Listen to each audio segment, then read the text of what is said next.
meeshan waxay ahayd meesha ugu oonka badan degmada Shilaabo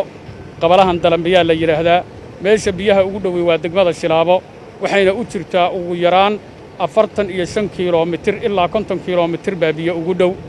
halkaas ay xoolaha iyo dadkuba u aroori jireen waxa kale oo iyaguna sidaas oo kala jira tuulooyin iyaduna ku xeeran oo iyada aan ka fogeyn oo sidaas oo kale iyaguna oonka u haystay ayaa jiray maantana ka wada faa'iideysan karaya ceelkan arrinta marka waxaan aad ugu mahadnaqaynaa Ilaahay mar labaadna waxaan ugu mahadnaqaynaa xafiiska horumarinta iyo maaragtay waraabka iyo dooxooyinka dawlad deegaanka Soomaalida qabalaha matuulada Dalambiyo waxaan aad iyo aad ugu faraxsanahay in maanta aynu soo booqano ceel loo qoday tuulada Dalambiyo waxay ahayd bulshadani bulsho aad dhibaato weyn ugu qabtay dhinaca biyaha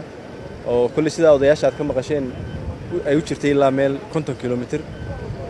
ku dhadhow in dadka iyo dunyadaba looga soo dhaaminay halka ilaa xoolo ay ku qasbanayeen in booyad biyaha loogu soo qaado halkan lagu keeno marka maanta aad baan ugu faraxsanahay in ceelkii biyo looga helay halkan waxaan mahad gaar ah u soo jeedinayaa xafiiska horumarinta waraabka iyo dooxooyinka ee dawlad deegaanka Soomaalida oo hawshan suurta geliyay juhdi aad u fara badan geliyay si khaasana waxaan mahadnaq ugu soo jeedinayaa wasiirka xafiiska horumarinta waraabka iyo dooxooyinka mudane Cabdiraxmaan Ciid Daahir oo maaragtay juhdi badan iyo dadaal aad u fara badan geliyay aan aad u aaminsanahay xoolaha iyo dadka ka cabi doona halkan oo dhibaato badan ay ku haysay inuu ducadooda iyo raalli ahaanshahoodaba heli doono ceelkan wuxuu qodan yahay 250 mitir waxa ku baxay adduun lacageed oo dhan ilaa qodaalkiisa 6 milyan bamkii iyo generatorka loo soo iibiyay marka la soo diray 8 milyan imikana waxa socda dararkii iyo meelihii biyaha ay ka cabeeyeen bulshadu markaas ku dar ilaa adduun dhan ilaa 12 milyan ugu dambeynta ayaa la filayaa inay ku baxdo dawladdannadan u mahadnaqaynaa wasiirkan u mahadnaqaynaa xafiiska dooxooyinkan u mahadnaqaynaa waxa weeye dhibaato fara badan baa ka jirtay deegaankan hadda aan joogno biyo la'aan baa ka jirtay waxa weeye ilaa 40 kiiloomitir 70 kiiloomitir ayaan uga aroori jirnaa halkan ayadoo dadku aad ugu dhibaataysnaa oo ma garanaysaa rafaad aad u fara badan u ka jiray marka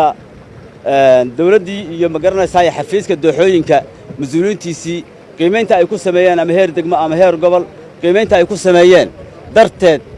biyo la'aanta ka jirta markay arkeen waxay noo keeneen qalabkii matoor bay noo qorsheeyeen way noo qodeen matoorkii Ilaahay wuxuu noo keenay biyaha badda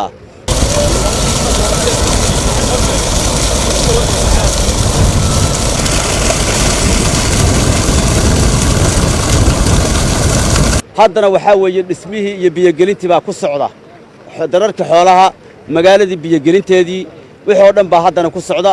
maantana waxa weeye mas'uuliyiinta noogu maatay meeshan aad iyo aad baan uga mahadnaqaynaa arrintaas waxaan aad iyo aad rabaa inaan u bogaadiyo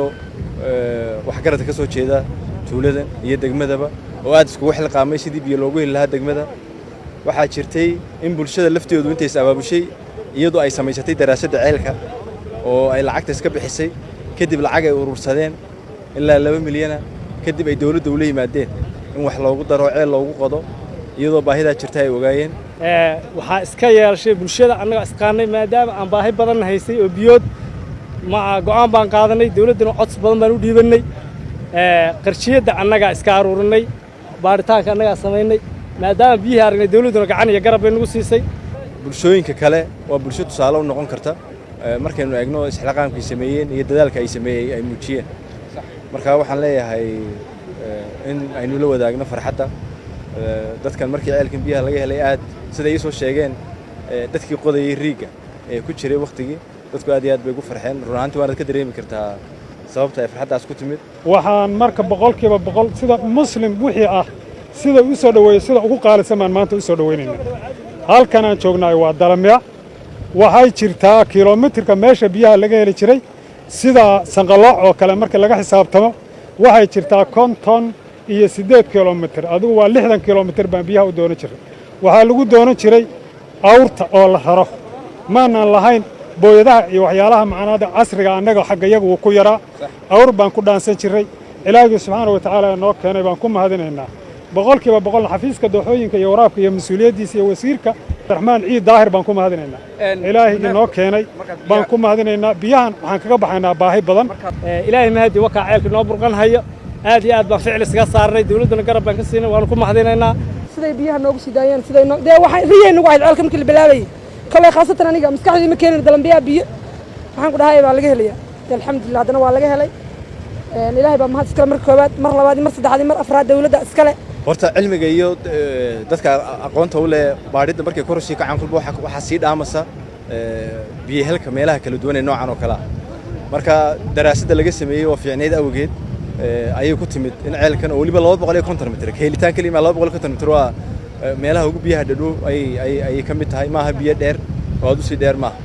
marka xafiis ahaan wuxuu qayb ka yahay ku dhawaad ilaa 9 ceel oo xafiisku siyaabo kala duwan sanadkan 5 ka mid ay dhamaadeen oo kale ku jiro afarta kale shaqadoodii imika gacanta lagu hayo marka aad baan ugu faraxsanahay in bulshada adeegan uu soo kordhay iyadoo dhibta aynu sheegano ay haysatay hadda koor waqti inteeda kadib la dhameystiri doonaa oo bulshada si farshaxan lagu cabiro bil kadib dib lagu dhameystiri